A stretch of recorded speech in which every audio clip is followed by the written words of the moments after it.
네, 오늘 저희 방송 시작 직전에 있었던 더불어민주당 이재명 대표에 대한 테러라고 뭐 규정해도 충분할 것 같은데요. 부산 가덕도 신공항 부지에서 일정을 마치고 문재인 전 대통령을 예방할 예정이었는데 그 이동한 와중에 괴한으로부터 흉기에 찔리는 그런 큰 사고가 있었습니다. 현재 어떤 상황인지 이재명 대표가 아마 병원에 이송된 것으로 지금 전해지고 있는데요. 이재명 대표의 상황 그리고 그 괴한에 대한 신원 등등에 대해서 현장에 있는 김지성 기자 전화 연결해서 잠시 속보 좀 전해드리도록 하겠습니다. 김지성 기자 계시죠? 네, 저는 지금 이재명 대표가 입원 중인 부산 아미동 부산대병원에 나와 있습니다. 네네. 언제쯤 도착했습니까, 이재명 대표는요? 네, 이재명 대표는 10시 30분경에 피습을 당한 뒤 10시 45분에 구급차를 탔고 11시 조금 넘어서 이제 중간에 헬기로 갈아타서 헬기로 이곳 부산대병원에 11시 좀 넘어서 도착을 했습니다. 네. 지금 그러면 응급 치료를 하고 있는 건가요? 일부 당 관계자들은 이재명 대표가 수술에 들어갔다고 전했는데요. 네. 정확한 이재명 대표의 치료 상황은 곧이어 대변인이 브리핑을 할 예정입니다. 네.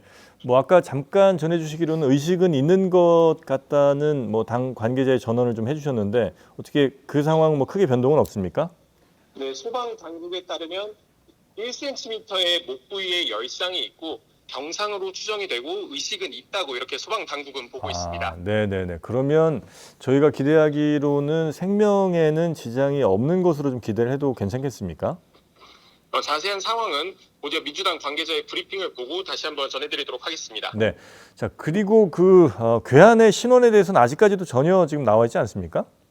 네, 괴한의 신원은 아직 밝혀지지 않았는데요. 저희 네. 취재진이 이 현장에서 경찰 관계자를 만났습니다. 근데 경찰 관계자가 전해준 바로는 이 괴한이 현재까지도 자신의 신원이나 범행 동기에 대해 밝히지 않고 있다 이렇게 설명을 했습니다. 네.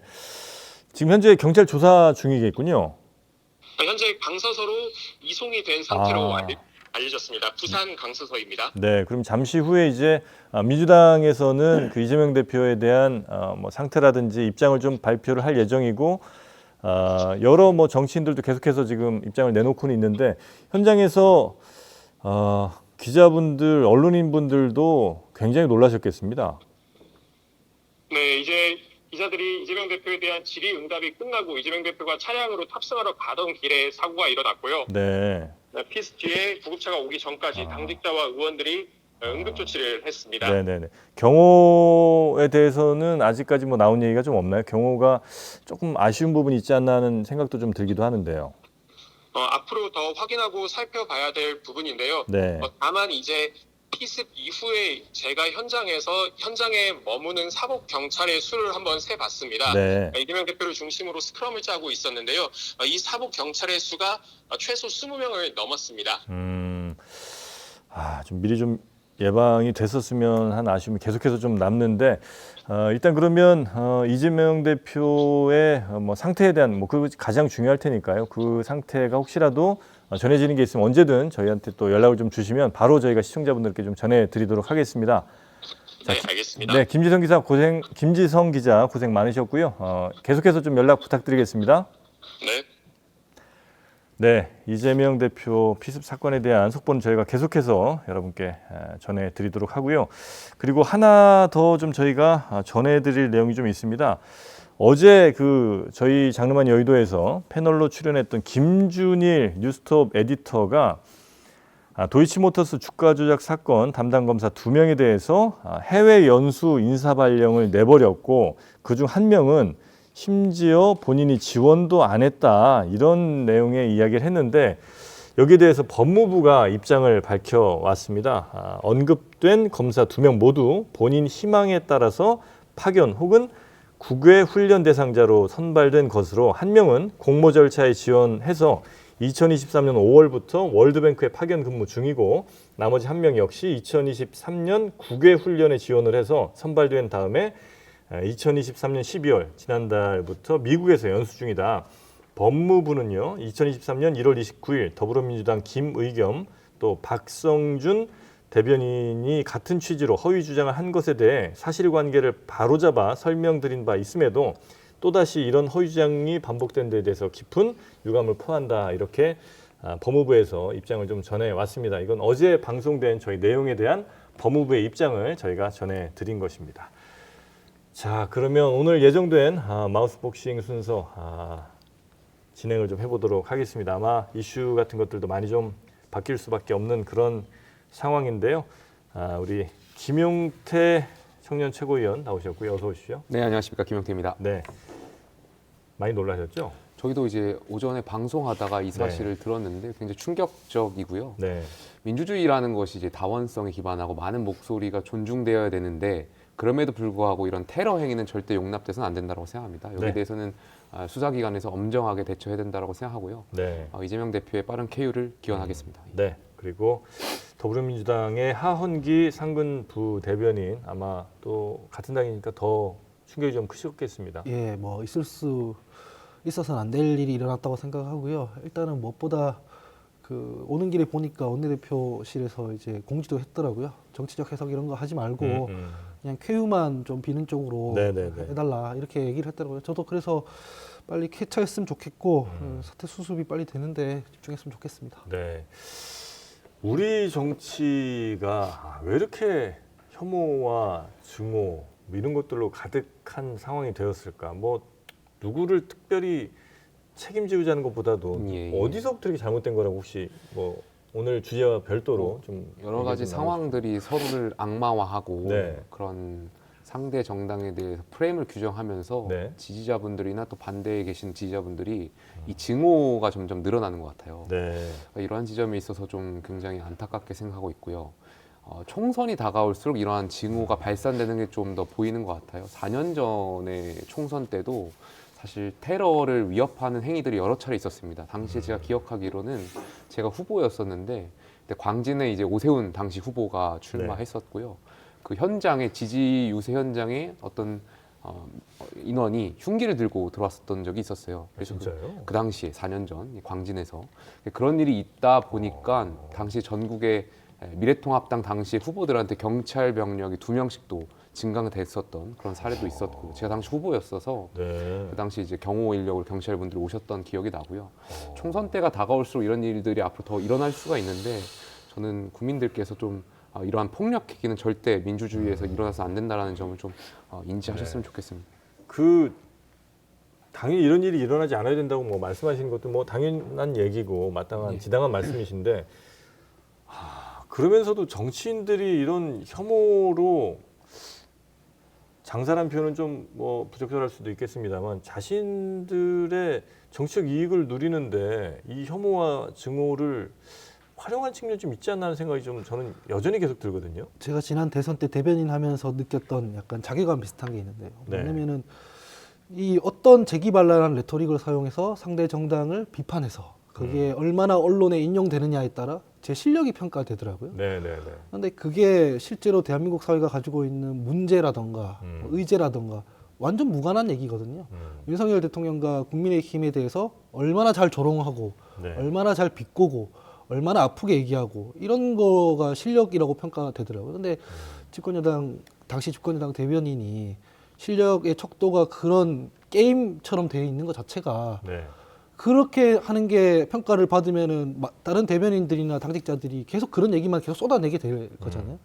그래서 이 어느 고리를 좀 끊어줄 필요가 있는데 그러지 못하고 있는 것 같다라는 생각. 제가 그냥 이건 뭐 갑자기 든 생각이긴 합니다만, 그러니까 국회의원, 뭐 정치인들로 얘기하죠. 정치인들이 그런 혐오와 증오에 그래서 이제 상대방과 나를 가르기가 선긋기가 매우 명확해지잖아요. 쉬워지고. 예, 예.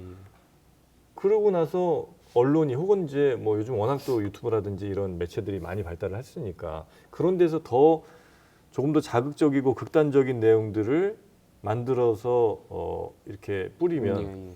그 또 적극적 지지자들, 열성 지지자들 혹은 뭐 상대를 너무 싫어하는 사람들은 더 그런 쪽으로 입장이 뭉치고, 아주 예. 뭉치고 강해질 것 같고요. 예. 더 극단으로 쏠릴 것 같고 그러다가 그냥 미워하는 정도가 아니라 이런 행동으로까지 나오게 되는 그런 이 시스템 아닌가. 예, 뭐 반성해야 될 지점 분명히 있고요. 네. 저희가 지난 정치를 돌이켜봤을 때 그 갈등의 정치인들이 올라탄 경우가 많아요. 네. 어떤 특정 갈등을 이용해서 입장을 밝히면서 그 갈등 상황을 정치라는 것이 결국에 갈등을 해결하는 것인데 네. 갈등을 본인의 자기 정치에 이용해서 어떤 지지층을 규합하고 또 반대 극부에 있는 분들에 대한 적대 세력을 몰고 이 과정에서 어떤 팬덤이 형성되고 이 정치는 이 팬덤을 가지고 또 정치를 해나가고 네, 네, 네. 이런 증오의 정치가 계속되어 왔던 것 같아서 근데 이것은 앞으로 나아가면서 국민들께서 판단하시고 이러한 어떤 갈등의 정치는 좀 국민들께서 적절하게 판단해 주셨으면 좋겠어요. 우리가 막 호응하고 여기 하기보다는 네. 좀 이성적이고 이런 판단을 가지고 정치의 본연의 역할이 어떤 것인가 네. 좀 고민을 근데 하셨으면 그게 좋겠어요. 우리 김용태 최고 말씀해주신 것처럼 국민의 이성적 판단을 기다리기에는 너무 상황이 좀 저는 네. 정치인들이 제대로 해야 된다 생각해요. 네. 그걸 올라타면 안 되고 이를테면 민주당에서 민주당 지지층한테 지지받는 제일 빠른 방법이 뭐냐면 윤석열 대통령 끌어내려야 된다. 탄핵해야 된다. 이렇게 그런 얘기하면 발언하면, 좋아하고 네, 네. 뭐 국민의힘 같은 경우에는 이재명 대표 구속시켜버려야 된다. 이러면 좋아하잖아요. 근데 냉정하게 생각해보면 이재명 대표 구속시킨다고 해서 뭐 젊은 사람들이 다시 결혼하고 애 낳고 그런 거 아니거든요. 네. 뭐 윤석열 대통령 심지어 탄핵한다고 해가지고 대한민국 사회의 모순들이 해결되는 거 아니거든요. 그럼 정치인들이 좀 사회 구조적 모순에 대해 집중하는 그런 태도를 가져야 하는데 지금 당장의 지지를 얻기 위해서 네. 과격한 얘기하고 지지자들이 박수 받을 만한 그런 얘기를 먼저 하니까 계속 네, 벌어지는 네. 일이라 생각합니다. 네. 그리고 이제 정치인들이 그런 얘기를 하는 거 뭐 직접 하는지 뭐 간접적으로 하는지는 모르겠습니다만 여튼 그거에 플러스 뭐 표현의 자유라는 이름으로 정말 입에 담기도 좀 미안할 정도의 그런 이제 표현들을 막 여러 콘텐츠들이 막 만들어내고 있잖아요. 네, 그리고 예. 이제 그런 콘텐츠들이 사람들이 또 많이 가서 응원하고 뭐 구독하고 뭐 이러면서 그 사람들에게 경제적 이익 같은 것들이 또 보장이 되고 그러니 그 사람들은 또 경제적 이익을 위해서라도 더 극단적인 자극적인, 이야기를 예. 반복하게 되고 이거를 이런 시스템을 우리가 계속해서 유지한다는 것 자체가 좀 이거는 너무 큰 위험을 우리가 안고 가는 거 아닙니까? 그렇죠. 근데 안타깝게도 이러한 네. 추세가 저는 전 세계적으로도 좀 보이는 것 같아요. 특히 미국 같은 경우도 트럼프 현상이라고 많이 보여졌잖아요. 트럼프 대통령이 어떤 보여줬던 그런 행동들이 어떤 팬덤을 기반으로 해서 갈등을 부추기고 네. 거기서 기반해서 이제 대통령이 됐었고 다른 나라들도 마찬가지였던 것 같아요. 그래서 이러한 것 자체가 어떻게 보면 민주주의의 위기가 아닌가 생각돼요. 많은 정치인들이 민주주의 위기라는 표현을 쓰는데 민주주의 위기가 특별한 것이 아니라 말씀하셨던 그러한 어떤 갈등을 부추기고 자극적으로 네. 상대를 악마화하고 거기서 어떤 본인이 잘해서 대안으로서의 모습을 보이는 것이 아니라 그 국면에 올라타 있는 자체가 민주주의의 위기 아닌가 생각됩니다. 네. 혹시 뭐 이거에 대한 뭐 해결 방법이라든지 아니면 뭐 어떻게 좀 가야 된다.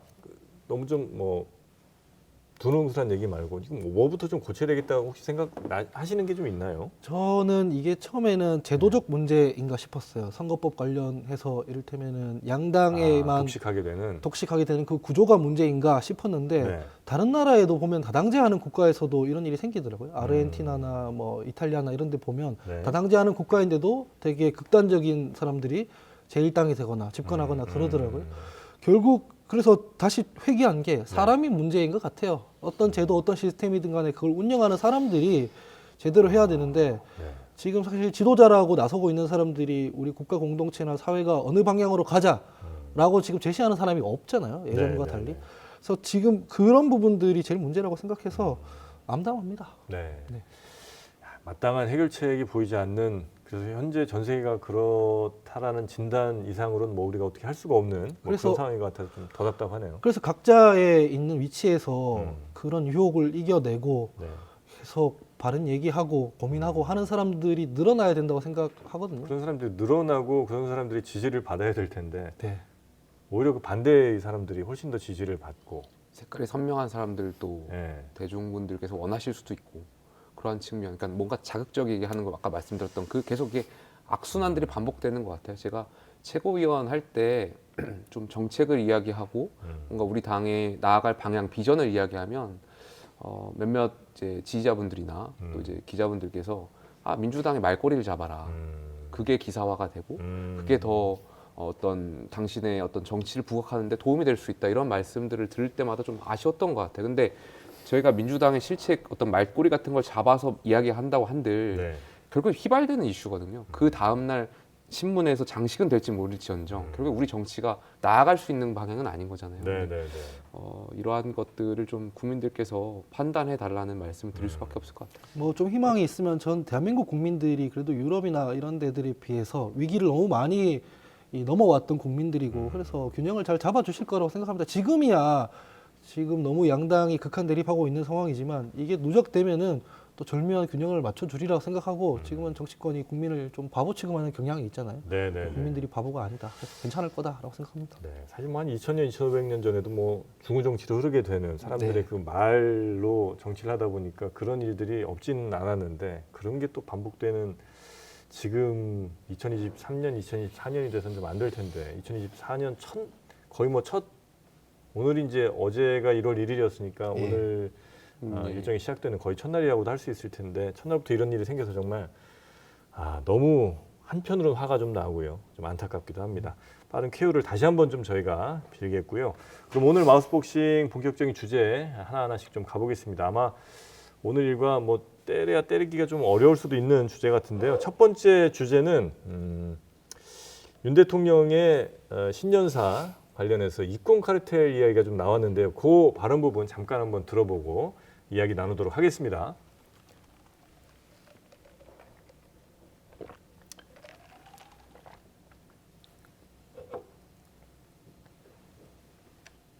반드시 자기들만의 이권과 이념에 기반을 둔 패거리 네. 카르텔을 반드시 타파하겠습니다. 윤석열 대통령의 신년사가 어제 있었습니다. 그리고 뭐 여러 포인트들이 좀 있었을 텐데 이 이권 카르텔에 대해서는 뭐 이미 작년부터도 그렇고 계속해서 이제 이야기를 좀 하는 것 같아요. 예.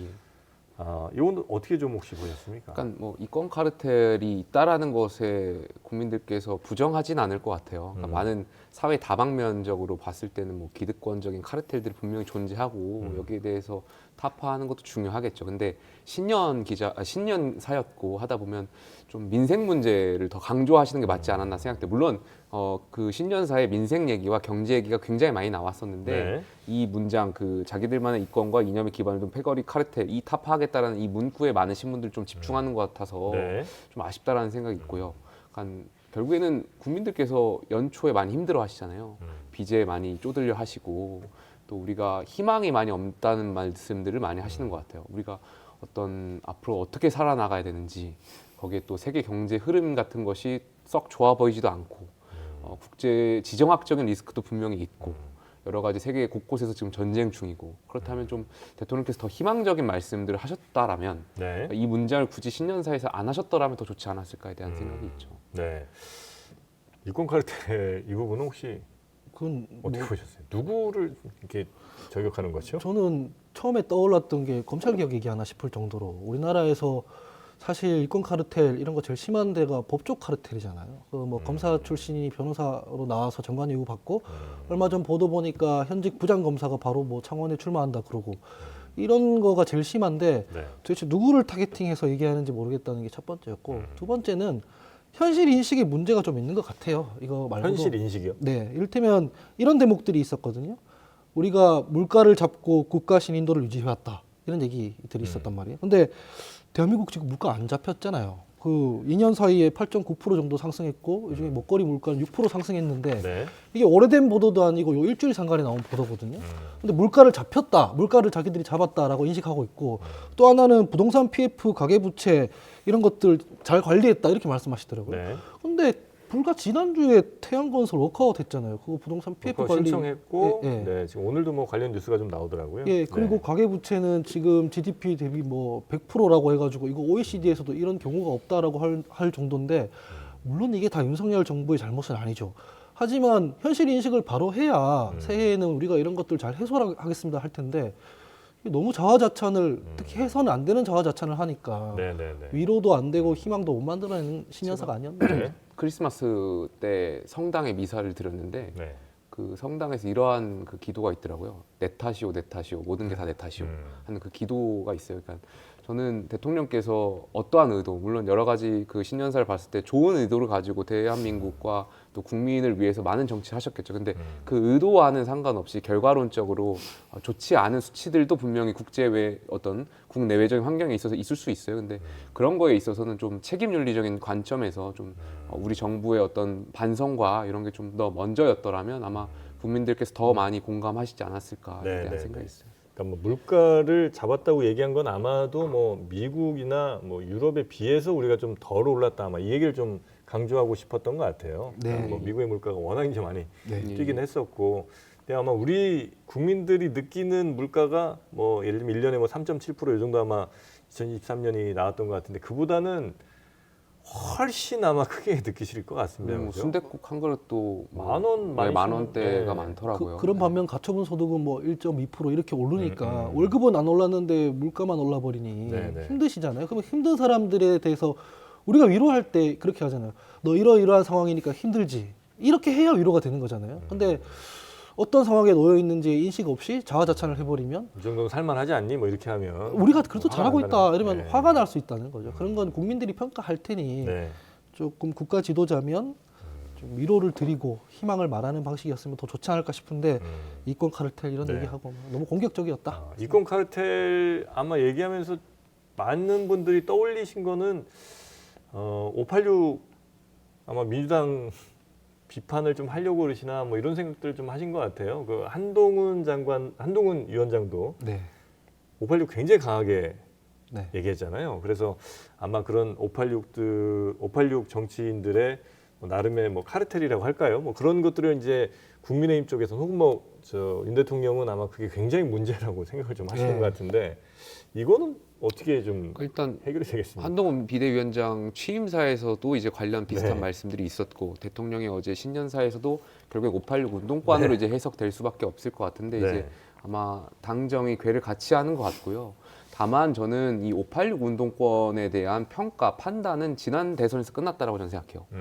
문재인 정권이 이른바 참여연대라고 하는 그런 시민단체라든지 아니면 또 다른 그런 어떤 NGO 단체에서 주로 활동하시는 분들이 정부를 주로 구성했었고 네. 여기에 대해서 많은 국민들이 실망했고 전 대선 때 이미 표로서 심판됐다라고 생각돼요. 그렇다면 저희가 여당이고 이제 대통령 집권 2년 차로 들어가는 시점에서는 이런 운동권 척결은 국민들께 좀 맡겨주시고 물론 집권 여당이 586 운동권의 잘못된 패습이나 이런 것에 대해서 지적하고 조목조목 꼬집는 일들은 전 필요하다라고 네네네. 생각해요. 다만 그 평가는 국민들께 맡겨주시고 집권 여당과 대통령실은 좀 민생 문제에 더 주안점을 두고 여기에 더 강조하는 것이 네. 국민들 또 중도층의 많은 국민들이 바라고 있는 지점일 것 같아요. 아니 근데 이 운동권 청산을 그렇게 얘기하면서 왜 비대위원회는 또 운동권들 확장시키기 위한 요소로 그걸 댈다가 쓰는지가 모순적이잖아요. 사실은 뭐 전향한 운동권이면 상관없다는 건지 이런 부분에서도 좀 의문이고 네. 우리 경제가 어렵고 민생이 어렵고 이런 게 586 운동권들의 한심한 현실 인식 때문이 아니잖아요. 그분들은 야당인 것이고 결국 지금 국정 운영의 책임은 정부 여당에 있는 것인데 네. 네. 이 부분에 대해서도 현실 인식에 좀 문제가 있어 보인다. 비대위원장의 뭐 586 발언 혹은 뭐 윤석열 대통령의 신년사에 대해서 당은 지금 뭐 분위기는 어떻습니까? 부글부글해요? 아니면 아유 한심하다 뭐 이 정도예요? 그냥 뜬구름 잡는 얘기라고 생각을 하고 크게 뭐 평가할 것도 없다 이런 느낌이에요? 아니 왜냐하면 지금 핵심은 그거잖아요. 윤석열 대통령의 국정 기조를 그래서 한동훈 비대위원장이 바꿔낼 수 있을 것인가 이거에 대한 기대를 갖고 보고 있었는데 일성부터 뭐 나는 윤석열 대통령과 같은 방향으로 할 것이다. 네. 이두 번째 목소리는 사실 인요한 혁신위원장의 매운맛 버전이다. 이런 걸 보여주니까 사실은 좀 뜬금없다는 눈초리로 보고 있죠. 알겠습니다. 이 신년사 관련된 이야기 뭐 이 정도로 좀 마무리를 하고 지금 민주당이 지금 워낙 큰 지금 일을 예. 맞이하게 됐기 때문에 뭐 지금 이 이슈가 중요한지 안 한지도 좀 판단하기가 좀 어려운 것 같은데 이낙연 전 대표가 이제 그냥 탈당은 거의 이제 기정사실화된 거고 네. 그 다음에 이제 신당을 어떻게 만드냐도 이제 언론에 상당히 많은 좀 이야기들이 나오고 있는데 이 부분은 민주당 내부에서는 어떻게 좀 판단하고 있습니까? 저는 오늘 그 아침에 이낙연 전 대표가 인터뷰하는 거 들어보니까 네. 이때까지 나온 메시지들 중에서는 제일 마음에 들었어요. 뭐냐면은 창당 선언하기 전에 내가 뭘 잘못했는지 이런 부분들에 대해서 먼저 얘기를 하고 당원들한테 용서를 구하는 절차가 필요하다 이러더라고요. 창당하기 전에. 예. 네. 근데 이게 맞는 말이라고 저는 생각하는 게 민주당이 지금 선거에서 뭐 3연패 했다고 하는데 그 첫 시작이 언제였냐면 서울시장, 부산시장 보궐선거였어요. 그때 뭐 명분 없는 당원 개정을 통해서 후보를 냈다가 심판을 받아서 결국 선거에서도 져버리고 원칙도 어긴 정당이 됐는데 그때 당대표가 이낙연 대표였거든요. 근데 본인도 분명히 이 사태에 대한 책임이 있기 때문에 여기에 대한 반성문과 앞으로 어떻게 하겠다는 어떤 자기평가서 같은 게 있어야 네. 지지를 받을 수 있는 것이지 그냥 이재명 대표한테만 전선을 그어가지고는 공감 못 받을 거거든요. 그래서 그런 차원에서 보면은 오늘 아침 인터뷰는 그래도 좀 뭐 성찰적인 얘기가 나와서 다행이다라는 생각 들더라고요. 네. 근데 아마 지금 이제 이재명 대표 이 피습 테러 관련 뭐 이런 이슈로 아마 거의 다 묻힐 가능성이 좀 높죠. 지금 민주당 관련된 여러 뉴스들은. 그렇겠죠. 예. 뭐 이 부분에 대해서는 다른 얘기하기가 되게 어렵겠죠. 신당에 관한 이야기 같은 것도 지금 나왔다가 다 없어질 가능성이 높은 건가요? 아니면 그건 이제 그대로 또 진행이 될 가능성이 높은가요? 근데 신당 관련해서는 총선이 어차피 조금 100일 가까이 남았기 때문에 네. 아직 시간들이 있어가지고 별도의 트랙으로 진행이 될 테지만 그래도 최소한 한 2, 3주 상간에는 이재명 대표가 뭐 지금 테러를 당한 상황이기 때문에 네. 이게 조금 쾌유가 될 때까지 특별히 각을 세우거나 이렇게 하기엔 좀 부담스럽지 않을까 이낙연 대표 입장에서도 그렇게 생각이 되네요. 네. 상대당에서 볼 때는 이낙연 전 대표의 지금 현재까지의 행보는 뭐 어떻게 좀 판단하고 계시는지. 저는 네. 창당을 못 하실 수도 있다라고 봤어요. 왜냐하면은 과거에 이제 이재명 대표께서 어떻게 보면 이낙연 전 대표를 향한 고립 작전을 쓰시는 것 같이 보였고, 네. 그 뭐 정세균 전 총리라든지 김부겸 전 총리도 여기 창당에 대해서 특별한 입장을 밝히시지 않고, 또 저는 현실 정치에서 창당을 하게 됐을 때 현역 의원이 어떻게 얼마나 들어가는가도 굉장히 중요한 포인트라고 생각되는데, 이낙연 신당의 현역들의 지금까지 가시화된 분들 중에 현역 참여가 그렇게 두드러지는 것 같지도 않았고, 네. 그래서 창당이 좀 어려울 수 있겠다, 안 하는 게 아니라 못 하는 방향으로 갈 수 있겠다 생각했었는데, 오늘 또 인터뷰를 듣고 보니 창당에 대한 의지를 좀 강하신 것 같아요. 그래서 창당 계획대로 하실 것 같고, 다만 하원기 부대변인 말씀하셨던 것처럼 어쨌든 지금 이재명 대표에 대한 지금 굉장히 큰 충격적인 사건이 벌어졌고, 네네네네. 이것이 이낙연 전 대표의 개인 어떤 스케줄, 창당에 대한 스케줄과는 뭐 어떤 가치적인 측면에서는 좀 동떨어져 있을 수 있지만, 그럼에도 불구하고 사람이 하는 거고 정치가 다 사람에 관련된 일이기 때문에 이재명 대표의 지금 현 상황을 쉽게 이렇게 뭔가 고려해서 할 수밖에 네네네. 없을 것 같다, 이런 생각이 있습니다. 이재명 대표에 대한 뭐 이 피습권과는 이제 별개로 그 전에 시점으로 많이 돌아간다면 예. 이낙연 전 대표의 창당은 국민의힘에서 볼 때는 좀 호재에 가깝습니까? 글쎄요. 그냥 결과적으로 이낙연 전 대표께서 신당을 창당한다고 하더라도 네. 국민의힘 지지층에서 이렇게 지지할 거라고 생각하진 않고, 중도층에서도 저는 지지할 가능성이 적지 않을까에 대한 생각이 있어요. 다만 민주당 지지층에서 민주당의 가치를 다시 되찾고 싶어하는 분들에 대한 소구력이 있지 않을까에 대한 생각이 있어서 국민의힘에는 크게 영향 없을 거. 다만 근데 이제 어떤 수도권 선거에서 세게 이제 국민의힘과 민주당이 부딪힐 수 팽팽하게 부딪히는 팽팽하는 상황에서 네. 이낙연 신당이 탄생했을 때 민주당 표를 이제 이렇게 갖고 가는 이탈표가 생긴다면 국민의힘이 이제 2등에서 1등으로 될 수 있는 상황들도 있다 보니까 그러한 지점에서 좀 유리할 수 있겠다는 판단도 있겠습니다. 아, 그렇습니까? 자, 하여튼 아마 오늘 이 테러로 인해 전국의 모든 사건이 다 블랙홀처럼 아마 네. 이 이슈로 갈 것 같은데, 이 뒤를 지금 뭐 예상할 수가 없죠. 지금 상황에서는 어떻게 갈지를. 지금 상황에서는 네. 일단 선거법 문제도 있고 예상하기엔 좀 어려운 부분이 있는데 네.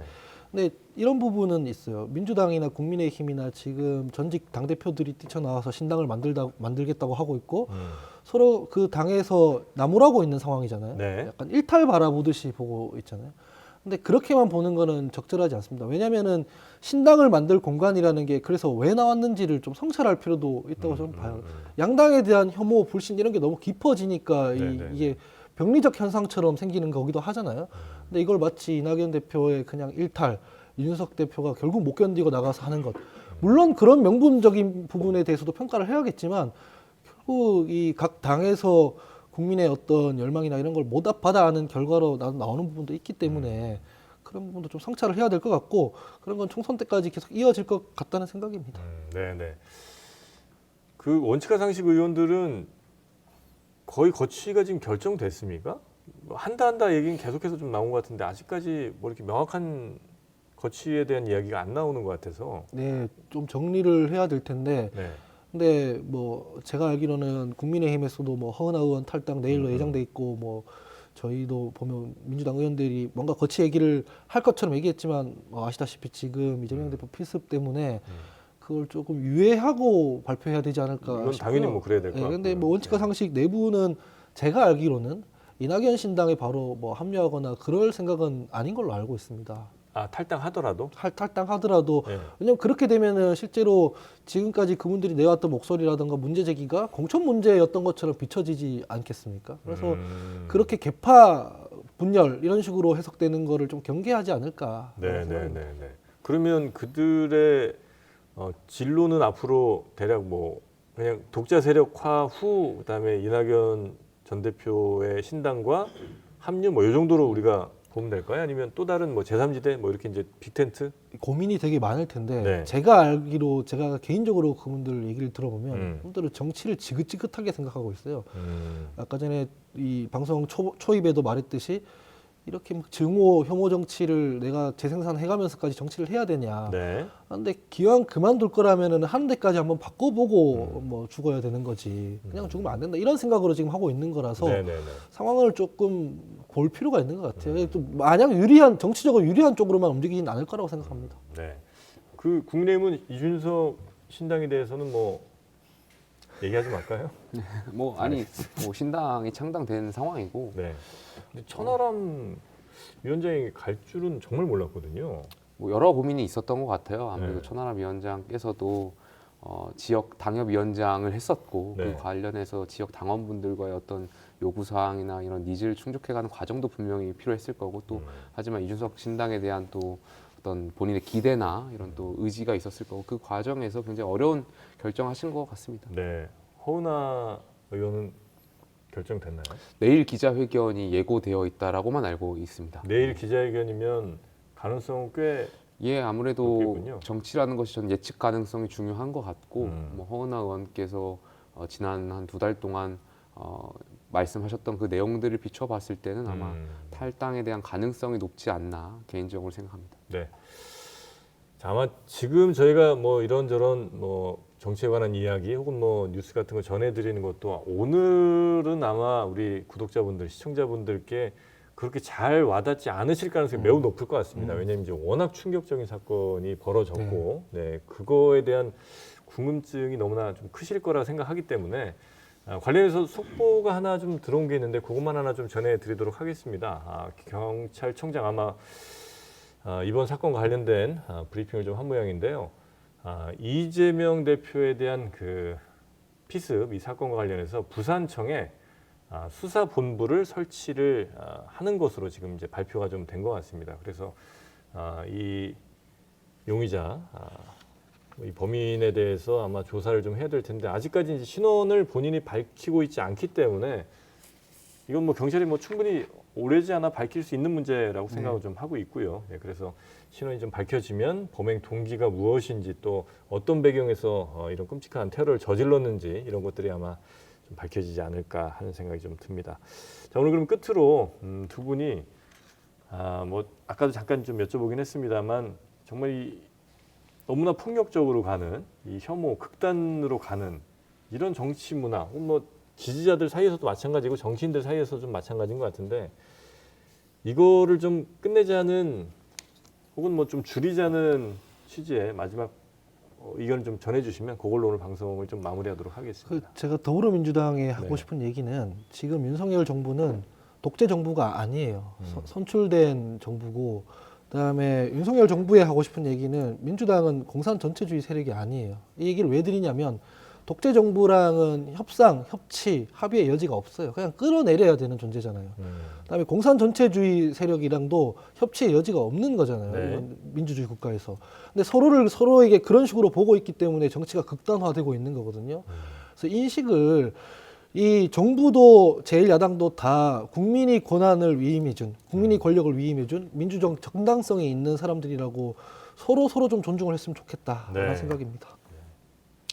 혐오와 분열로서는 저는 우리 사회에 놓인 과제들을 해결할 수 없다라고 생각합니다. 민주주의라는 것이 결국에 다양성을 기반으로 하는 것이고 다원주의가 바탕이 됐을 때 자유민주주의가 저는 의미가 있는 거라고 생각해요. 아무리 특정 정치인들이 싫다고 하더라도 그 정치인이 말하는 그 배경에는 저는 기본적으로는 국민을 위한 길이라고 생각해요. 네. 그 정치인들이 그 생각하면서 말씀하시는 거기 때문에 저희가 또 다양한 목소리, 다른 목소리를 좀 존중하는 그런 문화가 빨리 다시 저희가 네, 네. 확산됐으면 좋겠습니다. 다양한 목소리를 내는 것이 더 좀 존중받고 예. 그래야 될 텐데 다양한 목소리를 내면 바로 그냥 당내에서 혹은 뭐 정치권에서 환영받지 못하는 일들이 지금까지 좀 많다 보니까 더 극단적인 이야기들이 선호되는 그런 상황도 좀 있지 않았나 하는 생각도 해보게 되고요. 또 많은 생각이 드는 오늘입니다. 또 정치를 아마 많이 관심 있던 분들은 어마어마하게 분노하거나 또 다른 입장이실 거고 또 관심이 별로 없으셨던 분들 혹은 정치를 좀 이렇게 뭐 어쨌든 어떤 이유로든 혐오하셨던 분들은 더 많이 혐오하시게 되지 않을까. 예, 그래서 정치권에 이젠 정말 진절머리 난다는 생각을 하시는 분들도 분명히 좀 계실 것 같습니다. 네, 그런 일이 최대한 좀 줄어들도록 뭐 국민들도 스스로 바꿔 나가시면 좋을 것 같습니다만 하여튼 정치인들이 뭐 관련해서 가장 관련성이 높은 분들이니까 이분들부터 좀 바뀌었으면 좋겠다는 생각을 하면서 오늘 장르만 여의도는 좀 마무리를 해야 될 것 같습니다. 혹시 소식을 아마 대부분은 다 접하셨을 것 같은데 혹시 뭐 접하지 못하셨던 분들께 전해드리자면 더불어민주당 이재명 대표가 부산 가덕도 신공항 그 부지 관련해서 이제 방문을 했다가 원래 예정은 문재인 전 대통령을 예방하기로 아마 돼 있었던 것 같습니다. 그래서 이동을 하는 와중이었고 걸어서 이동한 와중에 많은 기자들이 이렇게 둘러싸인 상태에서 질의응답이 좀 있었고요. 그 혼란스러운 틈을 비집고 괴한이 모자와 같은 그 왕관 뭐 내가 이재명이다라는 그래서 이제 내가 아주 적극적인 지지자인 것처럼 아마 흉내를 낸 것 같습니다. 그래서 그런 뭐 부직포 혹은 뭐 종이로 만든 왕관 같은 걸 쓰고 이재명 대표에게 근접해서 가까이 접근을 해서 손바닥 크기 정도의 흉기로 목 부분을 공격을 했고요. 그래서 출혈이 꽤 있었던 상황으로 오늘 테러가 좀 있었습니다. 그래서 빨리 구급차가 좀 왔었어야 하는데 구급차 도착 시간이 물론 이제 최선을 다했겠습니다만 약간 시간 지연이 좀 있었던 것 같고요. 그리고 나서 헬기로 병원에 이송이 됐고 지금 이제 치료 중인 것으로 다만 이재명 대표는 의식이 있었던 것으로 지금 전해지고 있습니다. 관련해서 내용이 아마 있으면요 저희 JTBC 뉴스 뭐 또 라이브 채널을 통해서 계속해서 아마 여러분께 전해드릴 것 같습니다. 자, 오늘 장르만 여의도는요 여기서 마무리를 하도록 하고요. 오늘 쉽지 않은 시간이었을 것 같은데 두 분도 고생 너무 많으셨고 다음에 조금 더 장르만 여의도의 성격에 맞춰서 모시도록 예. 하겠습니다. 두 분 대단히 고맙습니다. 감사합니다. 새해 복 많이 네. 받으십시오.